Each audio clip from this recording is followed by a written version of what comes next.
Welcome to the Choosing Happiness podcast with me, your host, Rüdrani Devi, the Happiness Lady. In these conversations, we will be discussing an uncommon way to find joy in your life with weekly special guests. Did you know you could choose your happy? Won't you come and play and discover how these magical tools could work for you? Let's do this! Well, howdy, y'all. Rüdrani Devi, the Happiness Lady, with another Choosing Happiness podcast episode with the lovely Anna Wilson. Oh my goddess. I actually know Monty Powell, or, I won't say I know. I met Monty Powell when I first came to Nashville, y'all. And this was, oh my goddess. When was that? 1984? Jeez Louise. He's closer to my age. And then he scored a much younger, hotter chick named Anna Wilson, which we'll be talking to. But here's the reason why I even got her on the podcast. I just want to say a little introduction for her before we even get started. So Monty Powell and Miss Anna Wilson's, they're both singer-songwriters and they're also playwrights. And you know how I know this? Because I found out Monty was actually doing this, like this play, like a musical. And I'm like, oh my goddess, he's still in Nashville. And I look at the pictures and I'm thinking, oh my God, that is Monty. I can see him. And he was cute then, but oh my goddess, he's so super cute now, like with gray hair and everything. And then there's this hot chick and I'm like, well, I don't know her, but he scored big time. So they've got this playwright, right? Tender, funny, and philosophical. A Nashville tale of chasing dreams and finding true love told in an intimate concert experience that combines the format of Springsteen on Broadway, the ethos of the hit movie Once, which I loved it so much I had to watch it like 4 times, so y'all don't even look it up, okay? And the songwriting magic of the world famous Bluebird Cafe, which if any of y'all have been in Nashville, you know about the Bluebird Cafe, it's very famous, all rolled into one. I took my mama. I had lots of comments during the show. I'm surprised they didn't kick me out. I even sang along with them. So by all means, don't go check it out because, you're going to love it. And you don't want to have that kind of fun. Anyway, without further ado, Anna, please tell our listeners a little bit about you and all the things. Just say howdy. Great to be here. Thanks for having me.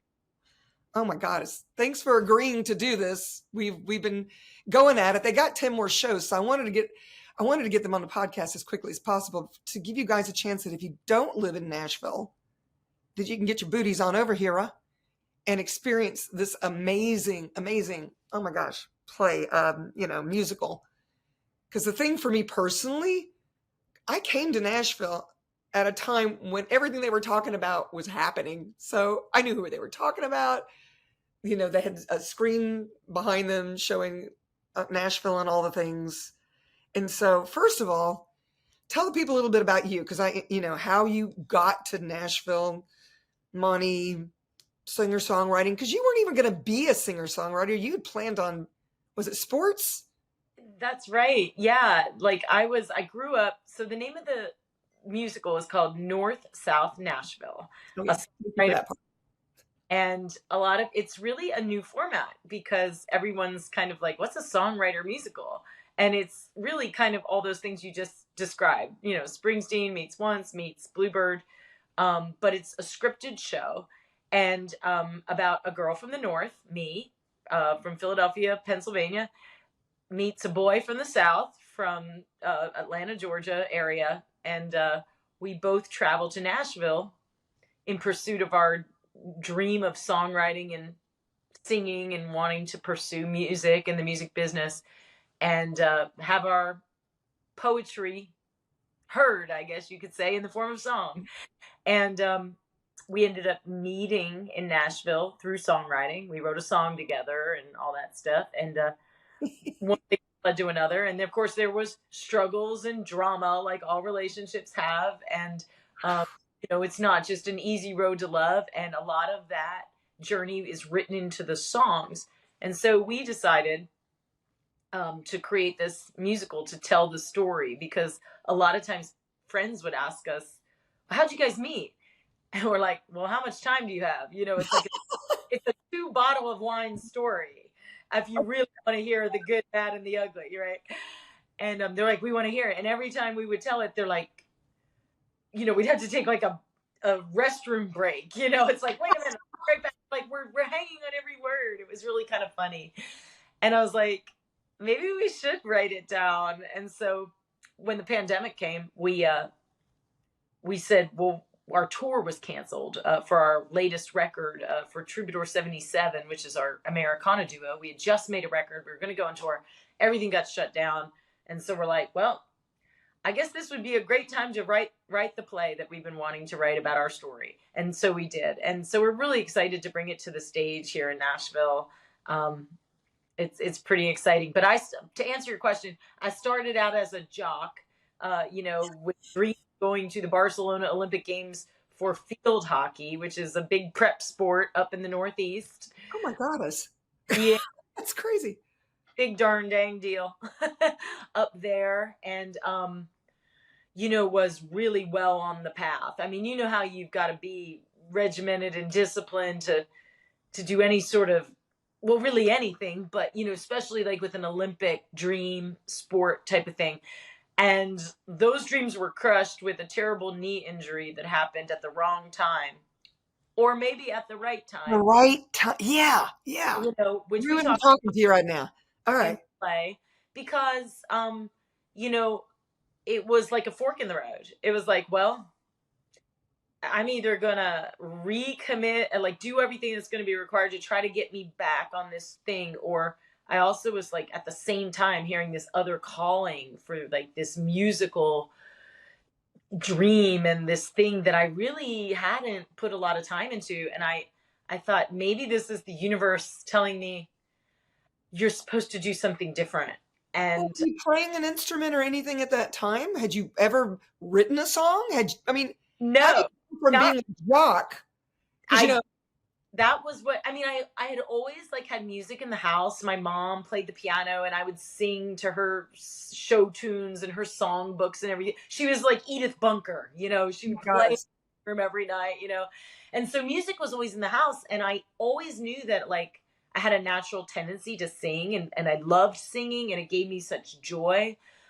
But I never I was like, well, you can't go do that. I mean, you got to go be a teacher or a lawyer or a nurse, like something that we all understand. Right. Like you can't go be like an entertainer. Like there was no path to that up there, in that back in the day, And so I just kind of, slipped it under the rug. Like, well, that's just something you dream about in your bedroom, singing into your hairbrush.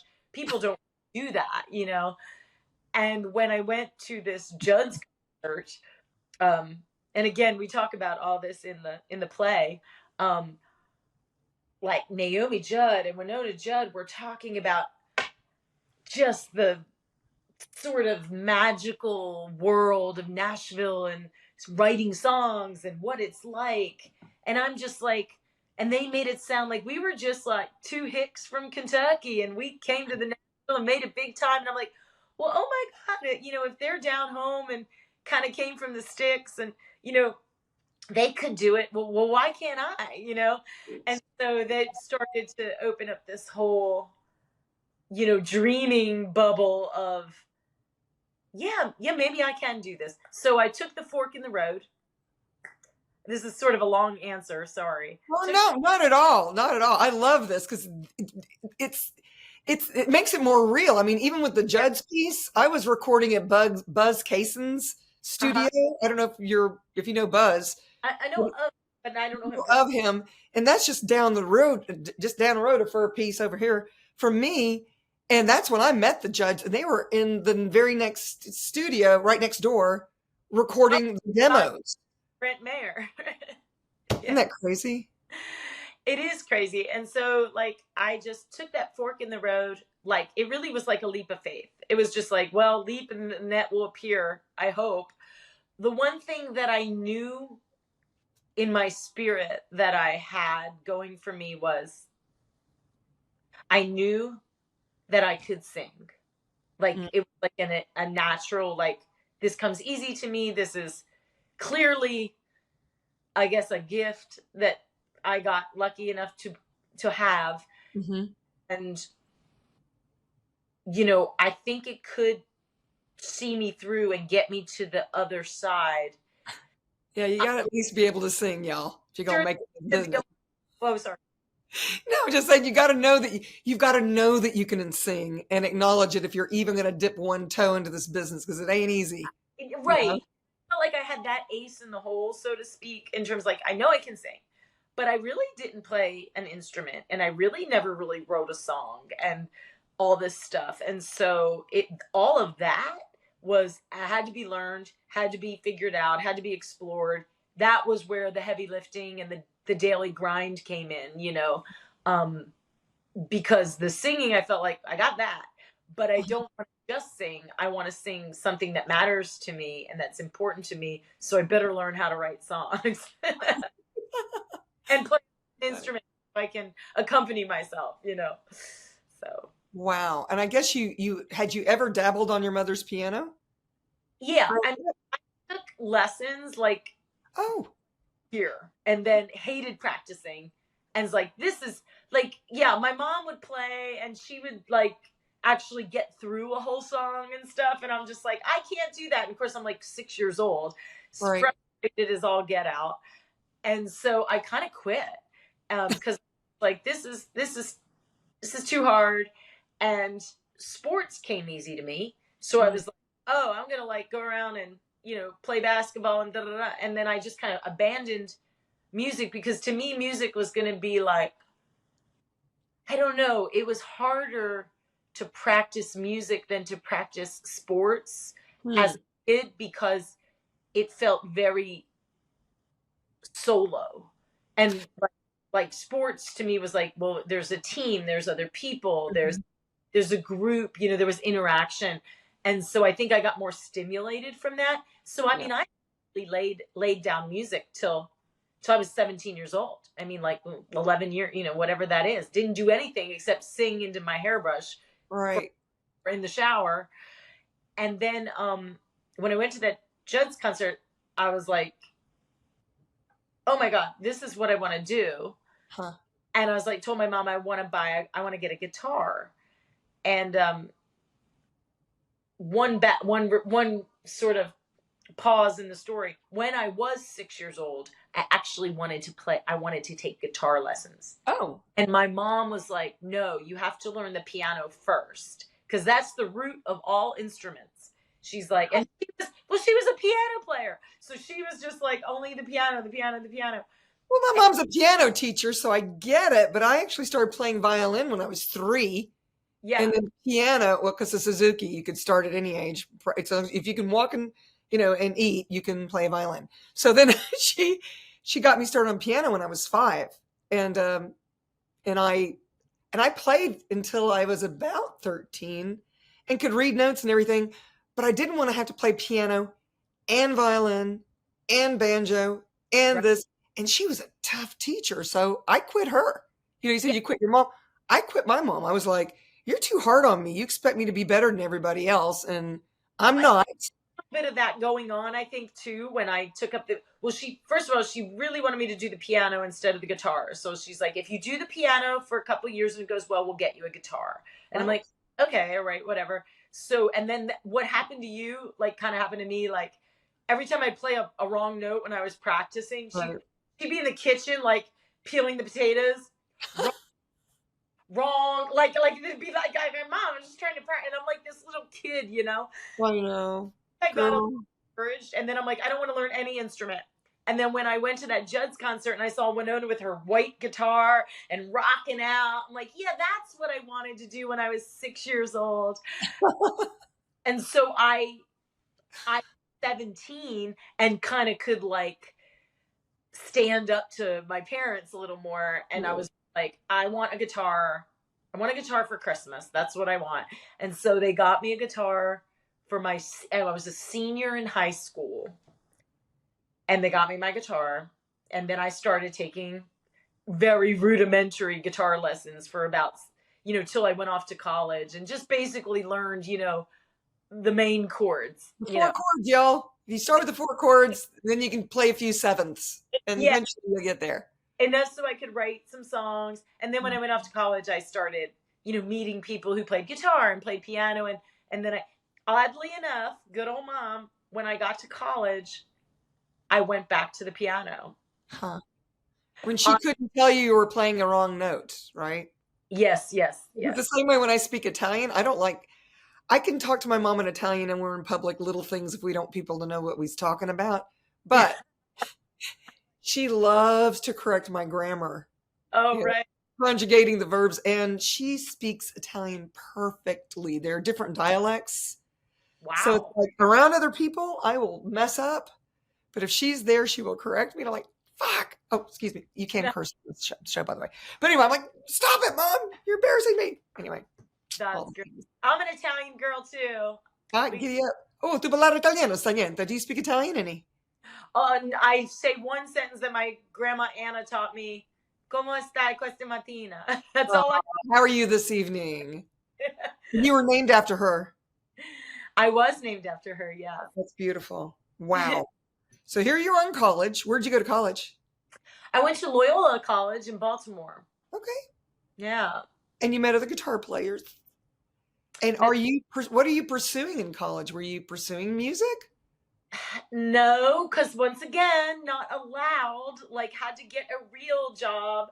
Like you could do me. Like, what I really wanted to do, I was so enamored at the concert in my senior year. I just wanted to go to Nashville after high school, and my parents are like, Uh, "You went from like getting, almost an NCAA scholarship and going to the Olympics to now wanting to play the guitar and think you're going to be a country singer. No, you got to go to college and have a backup plan." So it was like, okay. So, because that's just the world they knew. They right, didn't, right. I and get it. even blame them. I mean, I totally understand them as parents. Like you need to have something to fall back on, and also in 4 years you may not want to do this anymore, and you'll come to your senses and be normal again. But that didn't happen, and I went to college and I majored in communications and public relations Same. and minor in music, um, just to be able to like take some music courses and kind of do it in the background. And I wanted to get to Nashville so bad that I did college in 3 years. I just was like, I plowed through. I went like all year round. I, just like I gotta get through this and get out so I Right. get there, because I should be there. I wanted to be there 3 years prior. And I'm like, all right, let's just get this over with. So I just went to college and I busted through. And I had a fun time in college, but probably not as much as most people enjoy their college, because I really just was trying to check a box for the family. Hmm. And I did understand the value of going, Yeah. because they were right. Like, I didn't do music my whole life. I didn't, I mean, what if it doesn't work out? You do, maybe you should have something. Oh, Um, but I have since learned that you shouldn't really have a plan B if you really want it. And yeah, because if you don't have a plan B, then you just have to. But I think in my mind, I was just always determined to kind of just, I'm gonna make this work somehow. And so as soon as 15 days after I graduated college, I got in my car and I drove to Nashville. And choosing her dream, yeah, choosing her happiness. yeah. But I will say, the universe is a wonderful thing. The night before I graduated college, because my dad, he's like, you can't go to Nashville unless you have a job in the degree that you studied with medical benefits. Oh, wow. Oh my God. Okay. All right. No Whatever. pressure. And here I am like 21 years old. I'm like, well, technically, I've graduated college. I'm an adult. I should be able to do what I want to do, right? Yep. Technically, in this The, reality, anyway, right? the night before I graduated college on my 21st birthday. So the eve of my 21st birthday, I got a call from a guy at a PR company in Nashville, Tennessee on Music Row, who represented Michelle Wright at the time and Diamond Rio and a few artists that were really exploding, Garth Brooks. Yeah. And they Dude. called up and they said, if you want the job, it's yours. Can you be here in 15 days? And I'm like, what? And he's like, and after you work here for 3 months, we'll put you on the benefit program. And so I went to dinner that night and I parents like, I have some news. And they're like, oh, what, are you summa cum laude or whatever, like, I got a job, a real one in Nashville in public relations representing country music artists, and I'll have benefits in September once I'm there 3 months. So I'm got to move there in 3 weeks. And there was like crickets. Your dad was probably, could you imagine what was going, it probably sounded like this to him after he heard those words. Wah, wah, wah, wah, wah, wah, wah, wah. Right. My daughter fucking did it. How So, the hell did she's doing this just to piss me? I mean, I don't know your dad, but he sounds like my dad. Because I wanted to be a singer, dancer, actress. So I also, went into communications, right? yeah. But the whole thing, I was too young. The guy that choreographed Flashdance, Jeffrey Hornaday, which he said holiday, on the screen. I danced. He came to Oak Ridge, a real small town, and taught us some, upper level dance classes, and said, there's a place for you if you want to dance in my company in New York once you graduate high school. And my dad wouldn't sign the papers. So I was only 16, and you had to have permission from your parents if you weren't 18 or older. So I didn't get to do it. I did not get to do it. But hey, sarah. But I get it. He sounds like the same kind of dad I had.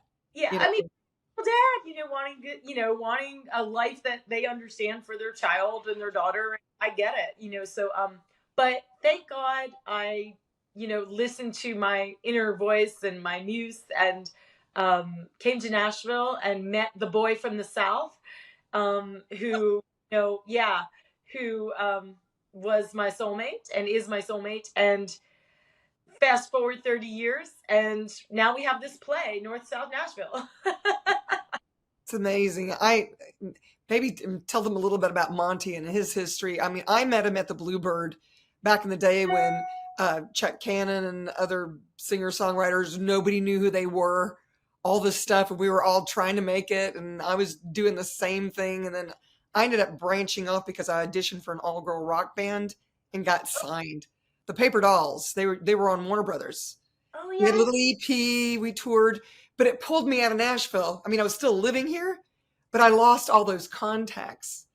And then eventually, we ended up not continuing with our record deal or whatever. We toured for 2 years, and then that was it. But you got to follow your dream, follow your knowing, and all that. But tell us a little bit about Mr. Monty. Well, Monty is a boy from the South who came to university and college and thought he was a national debate champion. And he had a full ride to Georgetown and all these big debate schools. And his mom begged him to go to David Lipscomb University in Nashville, Tennessee, because it was a Church of Christ school. It was the right college affiliation. And 1 mile down the road from me, Anna, 1 mile down the road is David Lipscomb. Me too. And you're my neighbor. Just try it for 1 year, and if you don't like it, you can go to Georgetown. Like, can you imagine a parent saying, could you go to this other little smaller school, but like you have a full ride at Georgetown University? Oh, okay. And he wanted to be, a lawyer, political science, major and lawyer and all that, because he was in debate and all. And oddly enough, for a long time, I wanted to be a lawyer. So I truly believe that if I hadn't had that fork in the road with the sports injury and all that, and it's very possible that we could have met somewhere in the Chesapeake Bay area and been lawyers together, because I truly believe that we were destined to be soulmates, and we would have other either way. But anyway, that's a whole nother story. It'd be cool if we could do like the movie later, like the little split off. I don't know if you've seen that movie Everywhere All at Once, whatever it is, where there's all these different lives that she has within this one. It's a crazy movie, but I'm just seeing that now. That's going to be your next musical, actually.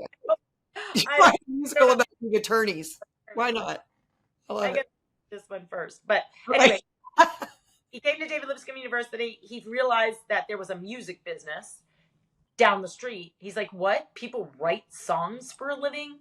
And he started getting in bands and started playing in Christian bands as a guitar player and all this stuff. And that eventually led to him meeting Van Stevenson of Black Hawk. Yeah. And Van was the one who took him under his wing and said, I'll bring your songs to Warner Chappell and help you, kind of get placed because we think you're good. Wow. And that he started, writing songs and, hanging out in recording studios and meeting everybody. And one thing, leads to another. And then he became, and Marty Stewart, not Marty Stewart, Marty Stewart. Yeah. Know that guy. Another Marty. Marty Rowe, the lead singer of Diamond Rio, was his roommate in college. And so I guess there is something to be said for trying to honor your mom's wishes, at least for a year, because if he had never met Marty Rowe, Diamond Rio would have never happened. Oh, wow. Which means that the songs and that path might not have ever happened for either one of them. And He so wrote a lot of their songs, didn't he? Didn't he write a lot of their songs? He did, but he produced them. Oh my gosh. I had no idea. He put the band together. Him and Marty were like the brainchild, but they found, over the course of college and just slightly after. And that's how Diamond Rio happened. And Monty produced them. So yes, he did write with them some, but mostly he made their first 3 records, and kind of that's how they got on the map, is the work that they did together. So yeah. And then fast forward 10 years later or whatever, 10 years later, I get my first job as the publicist for Diamond Rio. Oh my goddess. How we met, because we met backstage at a concert, because Monty was their producer and I was their publicist, and the rest is history. So. Oh, you see. And there were play. Yeah, and then the play. And there were a lot of bumps. You guys, this play, I mean, it's so tender. I mean, at one point I'm crying. The next minute I am belly laughing. And then I'm singing along. Yeah. And I'm screaming out comments because I feel like it's like I wanted to insert myself in their story because, it's all about me. Anyway, just joking. I digress. It was just everything you guys were talking about. I'm like, that's the Nashville I remember. That's the Nashville I came here for. Because that is the Nashville of today, Interesting that you say that. And I mean, I really would love to just, have a little bit of a call to action that you are so right about that.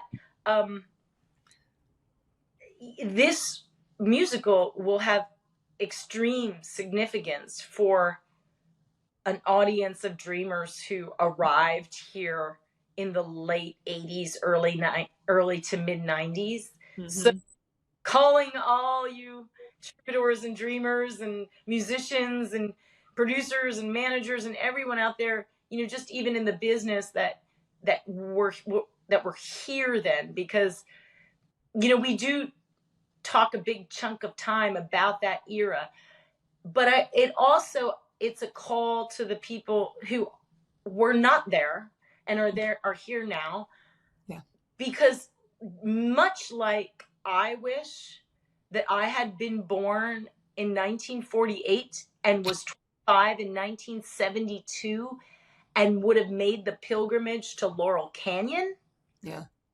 And been a part of that music scene as a troubadour, because that's what was happening back in the late 60s, early 70s. Mm-hmm. I wasn't. And so I came in the early 90s to Nashville, because in many ways, Nashville in the early 90s, what was happening there was happening in country music. What was sort of happening, the community that was happening in the Laurel Canyon in the early 70s. And part of it. And even if you were a part of it, like when I hear people like Jackson Browne and Joe Walsh and Carole King and whatever talk about that era in documentaries and stuff. I'm like, oh my God, I just wish I could have been there. And I feel like in some ways, this musical and this storyline is telling a slice of that period of Nashville for the newcomers, because the newcomers wouldn't be here in Nashville if they hadn't heard Diamond Rio, or they hadn't heard Garth Brooks, or all those entire the Judds, all those people that came through. And so there is a little bit of a romanticism and a reaching back that has value today for the younger folks, and yet the people here are like, oh yeah, those were the days, so I think it has relevance for both, and that's what's really fun about being able to sort of codify it in this experience and in this story, because everyone can find a version of their story in it, whether they want to reach back and remember why they were called to Nashville in 2010 or why they were called to Nashville in 1993, like me. Yeah. I felt so much nostalgia during the play. I really did. That's when the tears were coming. My mom reached over and squeezed my leg a couple of times. I was like, because I came in 84 I did due diligence. I went to college. I got, I did exactly what my parents wanted me to do. And then the first chance I got to get to Nashville was actually a guy that I'd met at the World's Fair, 1982 World's Fair, who was a singer-songwriter and had his dream to make it in Nashville. I don't know where he is today, but he was recording in the studio and he said, I could use your vocals. So I came to Nashville to sing backups for him. And I didn't leave. I took every job I could. I was a receptionist, and then I became a bartender, and then, taught dance to little kids. And that's when I finally met some singer-songwriters. That went on for a couple of years. And then, I got my big break. I got signed with the whole, the rest of that story. That just kind of,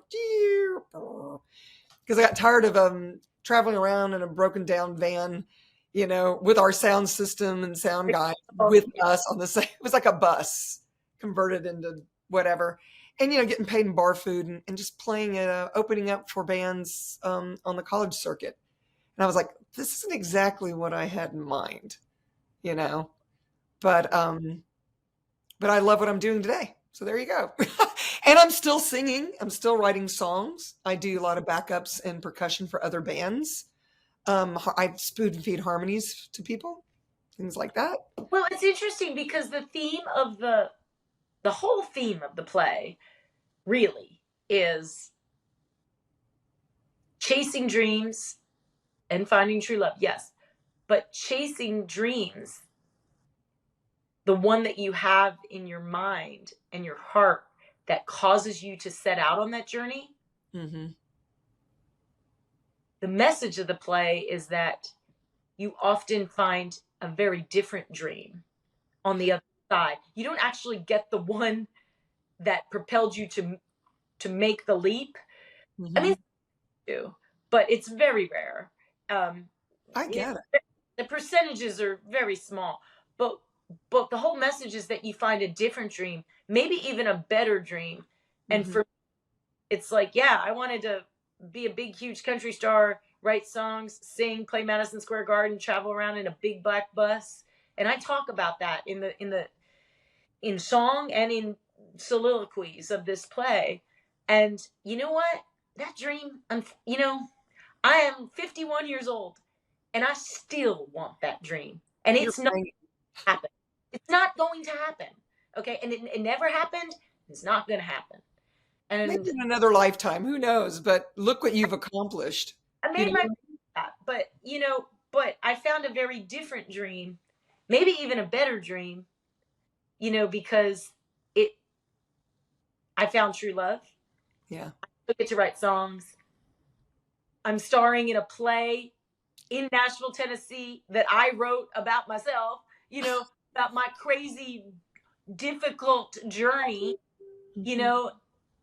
in an effort to try to give hope to the other 99.9% of the folks that come here or go anywhere to have a dream. It's not just a music dream.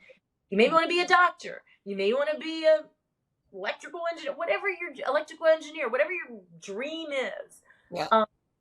A nurse, a teacher, a mom. That the journey to get there isn't always A to B, straight line. I Yeah, can do girl. it. It's It one. it never shows up the way I think it's going to. And so I had to give that up and be like, okay, universe, show me what's going to create here. Because as long as I'm being creative, I'm a happy camper, you know? Right, right. And so I found a very different dream. And you know what? In the wisdom of looking back as a, older person, I'm like, yeah, it was, it was probably, there's always that little girl in you or that little boy in you that I just wish it would have been so cool to have that. But there's, I want to acknowledge something before you say one other word. Imagine all of those that would love to have just a slice of the life you have today. well, I try to tell myself, I do tell myself that. And then that's when the gratitude sets in. And that's when, the sort of like, and then I look back and sometimes I'm like, wow, this is way better than even the other thing, but every once in a while, that little thing, just that little devil angel just on your shoulder just is like, I oh, get it, girl. I get it, girl. I mean, this whole thing, I have a band. I call it Ruse Dudes because we couldn't come up with a name. And I had written several original songs. I was supposed to do a set, I think it was in September of 2019, and then I got COVID when we didn't know what it was. And I had to cancel my show. By January, I finally was getting my voice back. So we had planned to do a showcase March of 2020. And then we just kept moving it like 2 weeks. And then it was like, oh, let's move it a month. And then, oh, let's move it 3 months. And then we never rescheduled it. And the different Nashville that I'd also, like to interject is before COVID, I could text whoever it was that was booking bands at several venues in Nashville because I had been there since the paper, they knew who I was. And I'd say, okay, I've got a 40-minute set. Do you have a band that's similar to mine that I could open up for on a Friday or Saturday? Bam! And it was done. Now, those people are gone. A lot of those venues have shut down or been purchased by other people. And unless I've got enough YouTube visits, they're not interested in me. Rüdrani who? It's like, so I take second, best, which is all the other people that know that I can sing and perform. And I get to go and perform in their bands as supports. So I'm still on stage, still get to sing. I love doing harmonies. I mean, I love singing lead too, but I have a natural talent and ability for it. So it makes me happy to be able to do that. And I know how many people would love to have a slice of what I've got. And I'm a best-selling author that just finished my 4th book. I mean, it's like, I really live a very charmed life. If I didn't know me, I'd be jealous of me. Well, I go through that in my own brain too. It's like, well, okay, I've gotten songs cut by wonderful artists like Reba and Lady A, and the list goes on. And I've made, a career. I've got 7, artist albums that I put out. I've had 4 major record deals. I've, gotten to live in Nashville. I get to perform all over the world. I wrote the international theme song for Habitat for Humanity. I'm married to Monty Powell, Yeah. And it's great, and it's just kind of like, you just have to remember the charmed life isn't always the one that you write in your brain, or isn't the one that you see. You do have to see it. You have to see somebody else doing it to get the inspiration. So maybe I can see myself doing that. Mm-hmm, mm-hmm. But then you sort of have to let life and the universe take its course and lead you. And then you look back and you find out really has been a pretty good run. Got to play the Grand Ole Opry, got to play the Bluebird Cafe. I mean, there's people that their entire dream would be just like, if I could just sing one song at the Bluebird Cafe. Right. And then I think to myself, gosh, I wish that would be the pinnacle of my dream. You know what I'm saying? And it's I do. I got to sing at the Bluebird also, and I thought, oh my God, I've made it. this is this is still rarefied air. You know, it's still what we get to do is special, and to be grateful for every version and every level of it that you get to have, and not begrudge the level that you don't get to have for whatever reason. Amen, sister. True Yeah. story. True story. Wow. So we talk a lot about that in the play. So I think there's a lot of life lessons about love and about chasing dreams and about following your true north, Mhm. and that other people, that the audience can find in their own journey. Yes, we're telling our story because we can't tell any other. The only story I can tell is my own. The only story you can tell is your own. The only story that John Doe can tell is his own. But if you tell your, as a songwriter or as a playwright or as a whatever, in a book, as an author, then the audience or the listener or the reader or whoever, the people digesting it, will find their story inside of it. And that's what we're hoping the people that come to this play, that's what we really want to happen, is like, we're going to tell our story and our struggle and our victories and our gratitude and our this and that. And when we do, even though it's just about the songwriting and singing and the music business, I promise you, you are going to find your story in it, even if you're an accountant. Wait, here's the thing. She's selling it short. She's actually selling it very short, because the writing style of you, beyond the music, the playwright part of it, it's so smart. It's so funny. And the way you two interact together is just amazing. Yeah, I know you're married and all the things. He's chasing each other. I mean, I was like blown away at this one part of the story, and I'm not giving this all away by telling them. I know I'm not. Where you're just driving your car and you see him after not seeing him for years or something. And it rekindles the shit. And I'm like, how in the hell does that happen? Like, the universe is like pushing you two together, and y'all are like coming up with all these excuses, and then it pushes you back together. And then it's a natural disaster. It was a tornado. It was crazy. Oh my God. Heart-wrenching. Heart-wrenching. I was like, you two, I mean, I know the ending, obviously. It's like the Titanic movie. You know everybody going to die, except for this one woman. But you can't stop watching. You're going, well, when does it finally happen? When do they finally get together? And then this whole thing, and you guys write about your struggles in the songs. Because you know what? That's how I write, man. I can write a song, 10 minutes, it's done. Because I'm going through something, and it's like this. I mean, still to this day, it's how I write books. I wrote this book in 1 week. It's not very big, but it's just that thing where when it is you, because you being you is what's creating this, right? And that's the gift to the world, you being you. Yes. You can't be me. You can't be Garth or Reba. You got to be you doing you. Right, exactly. When you're genuine and you're willing to be that vulnerable, fuck, you're irresistible, girl. You're irresistible. The only expert, or the only thing we can be an expert at, is being us. Because and what I mean us, be you, be yourself.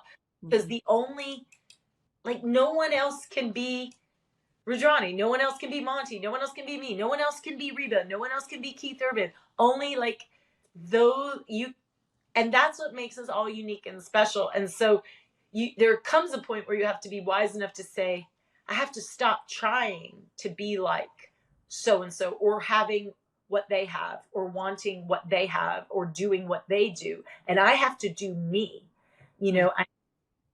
because no one can do me better than me. Yeah. And no one can do you better than you. And so if we all just kind of stay in our lane. I know, right? No competition, y'all. That's impossible. It doesn't even exist really when it comes to this kind of stuff. I mean, when you do that, there is no competition. Yeah. No one can be you better than you. Right. So, but I have to remind myself that all the time, and I'm like, if I just be me, the best me, then maybe that will resonate with someone else to do that in their own life, To encourage them and inspire them. I totally get it. I totally get it. My mother and I left the play in such a good, like tremendous mood. We were singing together in the Uber back to the house, and then we decided we had to go out to dinner to celebrate our happiness. It was like, she's so cute. We've got to have the two of you over for her pasta sauce. It's like off the I would chain. love that. She's adorable. Oh my And God. When I met your mom after the show, she was just, wow, what a great energy. Yeah, and she teaches piano, and her students, she brought 5 of them to the state competition in Chattanooga, or I brought her, and they came back with 4 cups. And she's only been teaching here for 2 years. You got to love the Italian moms who play piano. Right? Got that. Just the same. He's just like it is. You all, if you're not watching, if you're listening on Spotify or, all the other platforms, Apple, whatever, you need to dial over to YouTube and watch this, because we're talking with our hands. We get really crazy. It's too much. And she's gorgeous, y'all. Oh, take a look at it. You are fucking rocking it, girl. Oh, Have you looked around at everybody else your age? Mm-hmm. Oh, you're very kind. Well, likewise. Oh, girl, thank yous. I only got a decade on her. Anyway, I digress. We don't want to talk about that. Okay, so I'm going to make sure all the links are below for the show. Are there any other places they can find you, maybe on the Facebook or anything, or do you have platforms for people to find you? I just want to, well, obviously you can go to northsouthnashville.com. And that's our handle for Facebook and Instagram and YouTube. And I would highly encourage you to go to YouTube, because that's where you can see a few trailers and a few, visual, how this is presented. And I think if you watch the sizzle reel, that, just sort of has the, sizzly. Not quite 3 minutes, y'all. And it sort of summaries it up, but it gives you an idea of the energy of it. So I'll make sure it's there. I'll make sure we have a link there. It's like a trailer. It won't give anything away, but I think it will encourage you to be like, yeah, maybe I should go, and I want to go down and see that. And please bring your friends and help spread the word. And the one thing we would love, if you can find us on Facebook and Instagram, and you can watch, check out any of our posts or whatever, please comment and share us and like us and all that stuff if you would, because we're trying to get the word out there. We would really love to brand this show so that it could stay in Nashville as sort of a staple at the Woolworth Theater, which is a beautiful venue, a great place to see it. I loved what they did to it. It used to be the cafeteria, y'all. Yes. And it's the longest staying open one. And then they shut it down and made it this theater, but it's gorgeous. And it has the original walls and stuff. It's just so cool. Right in the smack in the downtown of Nashville. So even you have this historical thing also. And when you walk into it, you can feel that nostalgia, of old Nashville. And I think if you just want to step back in time for a while, not just the way the theater makes you feel because of, the lunch counter sit-in protests that happened there with John Lewis and those college kids back in the 60s, and the nostalgia that we talk about of Nashville and the music business. It's just a little bit of a step back in time and an escape. It's 3 p.m. every Saturday afternoon this summer through till Labor Day.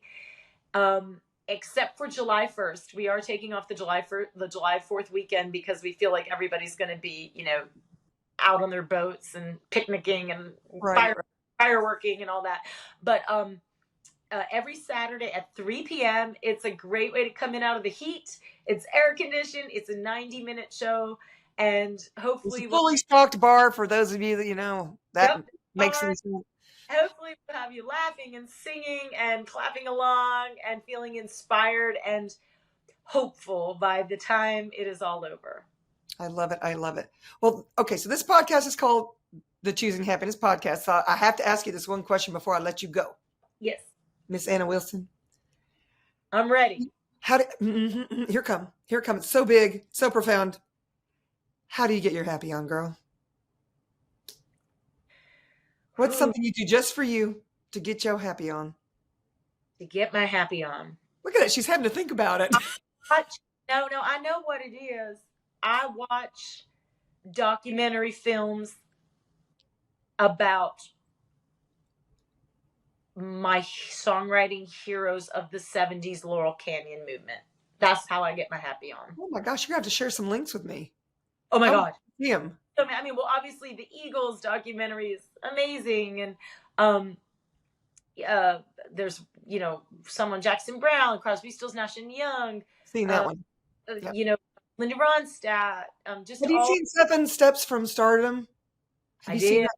Yes, I saw it in the theater, the Belcourt Theater, the premiere. Oh, that's And awesome. I cried through the whole. I was so surprised I cried through it. I was like, "What is going on with me? Why am I?" Always the background vocalist, never the lead, except for in the Paper Dolls.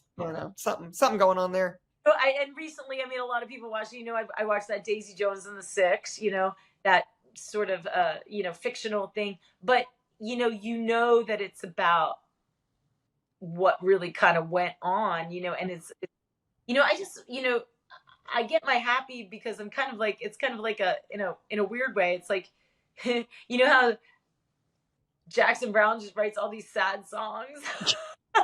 True. They make you feel so good, but they're sad. I'm like, why are you doing this to me?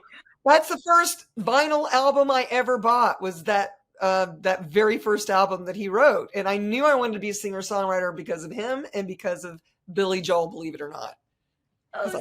Love Billy. They produced a really fun record about Billy Joel. We did a tribute record, like a reimagining of his songs with a bunch of country and Americana artists. Oh my gosh. Has not come out yet. We made it several years ago, and it's been on the, what do you call? It's on the been back burner? Vault. It's in the vault right now. Well, I think for a reason, this came out of my mouth so that y'all could rethink this. And if you need any extra background vocals or something, Okay. I know every freaking song. I know them all. We'll have a live, but we got to work with Willie Nelson and Lyle Lovett and and Patty Griffin and Lady A, and the list goes on of songs that they reimagined of Billy Joel, and of course we got to work with Billy's actually like in the background of the record, and it was to celebrate his 50th year as a songwriter, which has now passed. So we got to produce him with Garth in Central Park years ago, and I got to meet him then, and it was like, you have no idea, you inspired me to be a writer. He's the board recording of that show of him and Billy, of Garth doing the cover song that he does is on the record, and shut up. Never been released yet to anyone, and it's all in the vault, but it will one day come out, and it's a fantastic record, and so we're excited about that. Yeah. Wow, you heard it here first, y'all. Remember where you heard it. Okay, so I'm gonna have to stop because I could talk to you forever. Maybe you'll be a repeat offender. Be here. Thanks for having us, and thanks for promoting the show, and we'll hope to see y'all down at the Woolworth Theater on Saturdays this summer for North South Nashville. Yeah, absolutely. And you guys share with your friends so they know about this show. I'm not kidding. If you enjoyed this conversation, hit the subscribe button. We go all over the place for choosing happiness because it's all about you choosing for you, as we was talking about before. So, all right. Well, thank you so much. Tell Monty I said, hey, we'll have you over for pasta soon, I promise. And until next time, y'all. Ciao for now. Thank you. Thank you so much for choosing happiness. If you've enjoyed this podcast, please subscribe, share, and give us a like. And if you want more happy, subscribe to the Choosing Happiness membership where you can play directly with me, Rüdrani Devi, the Happiness Lady. How does it get any better than that?